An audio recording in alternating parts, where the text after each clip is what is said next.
Fatalo fatul mai mangal tato tunu ne fiaf apo pongo tato pokalami awole ni malili wasia le atina ya le fitalenga ya fatu punu la faili ya ole fio anga ole ava ini le pitonu ole loto ya longa lue le wale si atonu tau ala fa so mo le fafonga anga le tunu tulanga ese foi ya le fa so mare tulanga soifua tia ole foi tama ya wale tau tuai no lo nai isu sena fana le kalesia malinu o pongo tato pokalami awole ni mari kawa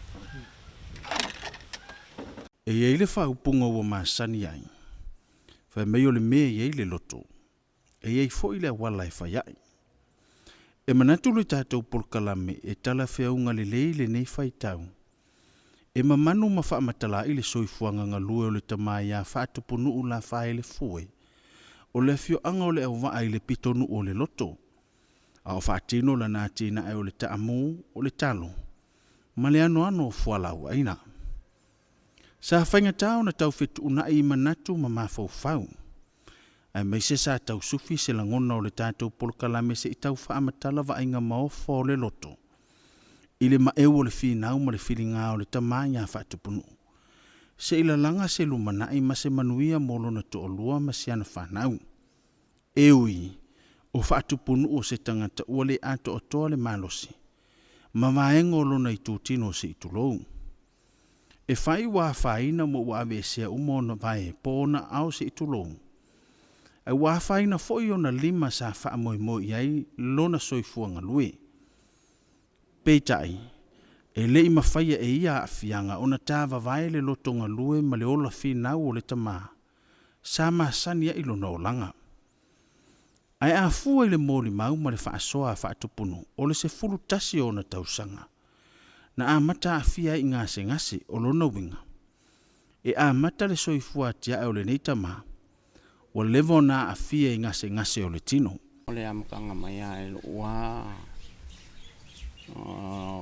Kupua e wanga le mai le amakanga.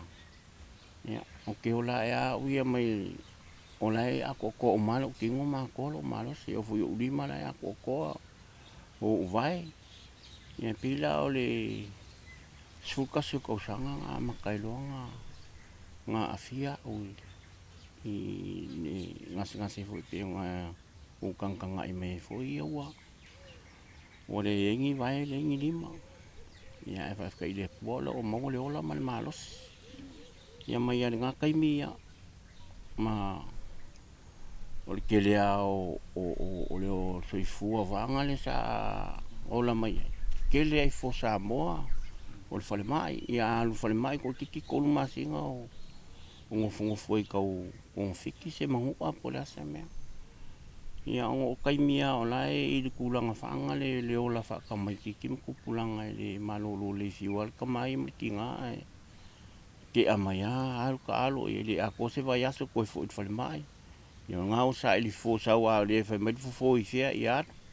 Ia ngwhai ala ia whasolo ai i vai ia whai ngā koe malima. Ia pe alea ngā iele kulanga i o lo waila pe se meo. O le maua le lei kaimi ngā kipi o vai. Ai kipi ala o makua po o se meo le. Luas funu kupo ko sanga. O le. O kou se furu. Kaimi na ngā mkua i sawa ala o ngā lua kere lo me ka o le aho. A o le ngā uri. Meo ka o le lava si aso whaanga le. Pawal me ko mai o le ko maringo ki maula ka paa kaimi ko ula. Ia ai anga lue me ala so a ko le lo me ka o le lava. Yang makamela lo ulang nga luwe mai kai mi pole 15 nga 10 ngo ko ngo fa mai al forma e ko karia o se nga o se longa ba kuli po ki fa mai o mo lo malo se ako ko ngo le se kai mi e fungi e a o nga ska mai kai mi a pe lu va yaso ya ko mo sia le a nga le lunga fa nga pe ko ma singo ola e sa il fofo ngo fo fa mai i kulang fa penga I le mōli maua le nei tama. O lona nau nga lue sa fai maafuanga o le tū ngā o le o onga na iailo na soifua maloloina. A wasa faina o na ao maona lima I vai la au ma vaenga o loonga lue ai. Sa fautua ina fo I e fo mai ina ia malo lo se I so longa manuia o na afianga maona ngase ngase. Pe ta ia nau lava le nei tama e ngā lue a wā na o na paule o le tama o ainga. E to o manga matua I ai si o na ainga. Pe ta ia lona nau tālea, wā afiai o na ao maona lima. Ai e leo vau I e lava lona fia ngā lue pea I la nāti nai. O lima ele I whapenga koko. I o ka mai li. I o le lea ngā ma. Pe a kua, ia ma mimingi a kua ka mai lima la kou. Ia o waela, ia o mi o mangu o ngu awanga. I e fiu ngai fo mai e tala ma. Skamale o ale ki whasalo ngā lue e whangale langa e whaima mahu o wai. Ia ale mwheanga o ka o whila o ngā lue whangale. Ia ngō maho whaua o le au ngā se ngā lue ngā o le se me mo se kupea ki ngā ele o langa la kou ia. Ngā le ngā mafua ia o le mea la le o le aki vai la au wanga ia. Alua le aso ako ia o ka ke ngā lue ale mangu ase meo ka ika. E alua kwalong kungole la ngonga se ki ngā wanga le upe wanga se wanga. Ai whako ala ngonga ki ngā le po wanga ngō malo lo le ki ngoma. Ia malama kwol kai au ku ako kau sikiri ku mkwa e ki ngā o ia mea lai whare kong. O le mori mau le tamai a whaatupunu. O lona loto ma lona soifua ngā lui. E le eise e senga I le teimi nei wā whaina lona soifua maloloina. Ma le teimi o malosi a toa. O se mori mau e maofa I le loto. A me se pe a fua I ngā luenga ma le malosi o le tino o lo ua iai. E whainga tātele o na tauwhetu una I le mafufau. Ai o le winga lea o le mori mau o le porkalami. O le mea iai le loto. E iai le awala e whaiai. A wā o le loto e wha moe moe le alofa tu no le atua. O lo whai mau nai malosi mo le ati nai a le tamai a whaatupuno. E si o la ngonga. E ringi o la ngonga whapea a mea o le kaimi o ngō malosi o le kaimi o ngō mai. Kusa ia o kaimi o. O ke longa fo ia lai muli mau inga I ke leo kangaka ia. Ia ki nganga mai. E li kai a kusa me whi kanga malosi ma. Ma me o ki kangwe whai kokas. Ia o la kou. E pe hui ngō whai a koe. E ke lea kangaka wanga lea kalangoa ko me koe lea o ngā oe. Ke li kai hui ngō ka o koe ngi whale mai. I o. Ka alo whai a o wale koe a o ngā. Ia. Pere koe a o ngā. Ai ole ola e lai kamiki e whakongu whasingon me e whai. Ia o au ia kere kei o wape o awea mea ia sai ki ele ola I o wae mo uri ma mea pe wangare ke langonga se langonga whangongoa. Po pole lo ma whau pe ia. Ia whawhenga ko pole. Ole a kua le kako ki au ngai. Ole a kua pule au au. Ole a kua mkau kia kau ke kangi aku ai karima. Ina wata oto ma ave se le isi a au whaatupunu o se la sanga sa le whaingo fie mo ia. Ai mai se o lona soifuanga ngā lue. Mi mua muang o ki pilo o vai mua mua. Sa whawhuang kai au.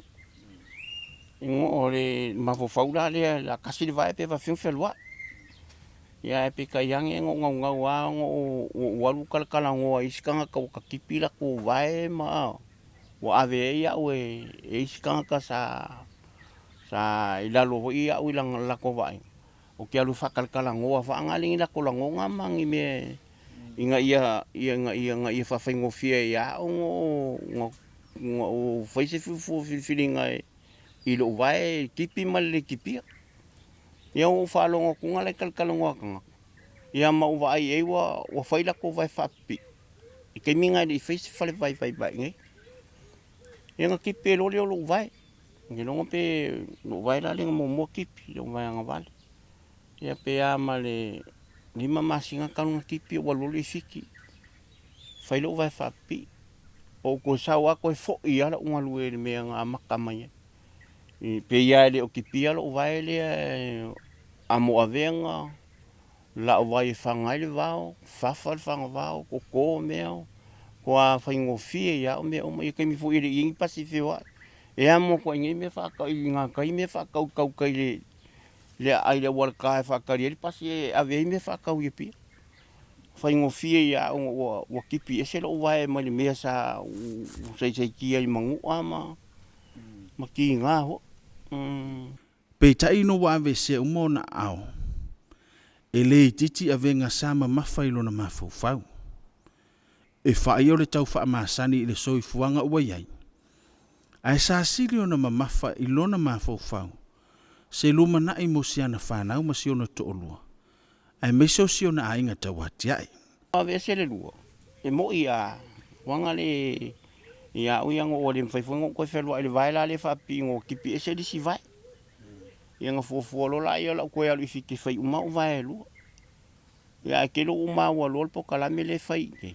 Ia ngau kam whai lo la ia isi kei miu ke alua i whai i koe i whafso kai pen whai u vai. Ai kei mianga umanga kipi lo vai le. I le imalo lolo umau whau.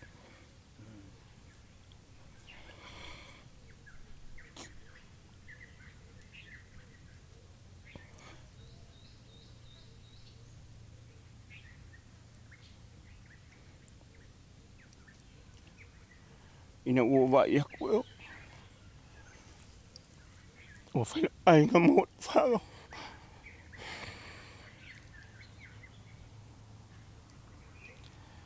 E pera e lai kiki le mamafolo. Lo mafofau ia o vai. E mamafai lo mafofau le. O singa lo whanga. Ko o lo whanga uka. Se li le ko ki pule du mali se li makuala inge silang. O kom foi lo lai e fai se ki e vai se vali. Ya te minga de pere le o vai le. O ke le lo ko nga kamu nga kai. Mo ko lo vai ka sa o kamu. Ke ngofo ala fale ma ngofo fale ma. Alo lo ko le i o me ko ma o fanga. O ke mia o sawa i kope a male masinga mai aso ko fa pelo vai fa pe yo winga na me la yang o kangoloa kam fai fai o le su mai o momi ya su mai mai i vanga i la valava sai kam fai sai i vai ma momi ya ma kipi foi la ya e me yo pa o vanga e sai la me pa se vai vanga e mo meus pospolsius fanga o kangola ki pese a ko luma ai ku ko mo li vai vanga le ka vai luma i ngongo mai la e kuila i pa pu ai ka mi no mai ma ngo i ku mo li se vai ai ngongo la lo i sai mai la lo le lo fi vai o pospolsius le anga i lunga i masimele ko e ti pio vai yen kam foi lo la yang o afu mo walu ko kolo vale anga i ku e pio se ma ele faingo fi kam fai kolo ma ya e pe ya me fanga le ele fa walo ma se kas ele fa pe nga kama ele nga kai mile la so nga kam fai yo ke longa lo walunga mo ke le yo o ko me ngo ke o ye o walu pe nge ko fa ngali sa fa longo kui me yo fa ingo ka vaila male pele pe le wa mo e va wa mo kala ngonga ki nga wanga le ofo yo ka kuli vai ingang sai momi ya yo nga kaila ko ye ma a ko le me e fari con lo sa varia como el puma a fa ingo wa ai kam fai ya e uianga le o ko nga lunga mo ko sauri ko foi mal fare wala ngonga le vai ko orisia ko kam fai ia nga fai ai nga iua nga o iku iua vea la le o nga iku ma fie ma wala ma mea ngā lewa e am, malamari kai au, ia alu i kua. O kokoloa. Le li ie lo atua. Na o alanga atu ia te oe, ona e wha malolo i nai le wau. Le li ie, wa e amae ia te au ai le tunga mau. Wa e wha o lai na au, ne i o ualuifo i le lua. O upu ia le whaisalamo e mawhai ona wha amatala ila ngono le tamai a wha atupunu. I lona tali tonu ngō le atua na ia lawe ina o ia. Mai le matui tui ma le o ono o tinga. A wase ati na e mō le manuia o sia na whanau. Ma se isa ili se manuia mo sio na inga. E longa lai awa pe e maua ngisi ngei whasara longa man ngei pukalame ia ma whafonga fo i lau kala ngoai i ngana ko whaamau ngeri lau kala le whai aku. Ke longa ngei ngu a koe le sisi le malamala ia. Au lau ngalue mele o whanga wa. Au whanga ngā kālong e whawha i o kuriwai umalei a kālong e whawha ngō whanga ngai le. I le aso. Pia ngō whai aku. Ka ilo fot whaalongo o kanga kamalo silonga i whaalongo. I le ufu ia o ia whaalongo i lo kingo. I ia ngale ako akori kingo. Am koe o lango ngā lo malos. I o le nganga fo ngā ele mwhinga whai kiki e le nganga whawhikaila ko i le kua male. Ma fuka ko i le atua. O ia le o ia le mo mo lo malos se whakingo ia. Ia ufufuanga ia le ngaka i lea. O le fonge le poko mo le malamai a mai ai kia e mwhai ai ngā whaongai, koe whaongai leo la lui. A whai e usu le tamai a whaatupunu ui sana ngā luenga lafo. E ala usu se ona tali e tale a pulupulu ulu e nini ai ona o ngā lima se itulou. Whaatasi ma le au le anga ese e whaatino ila na ngā luenga. Ona whaapipi i lea ma whaala se imango ma pipi i le lei. Ina ia whaingo fia ona whaatino la na ngā luenga la lafo. E le whaingo fia lea whaatinonga. Ai ua maasani e lama le tama masiana whanau peitai. Ua talia i le loto le tama nei whaingata ma nei mau ngā luenga oma. Ona olona nau nau alofa i se manuia molo na inga.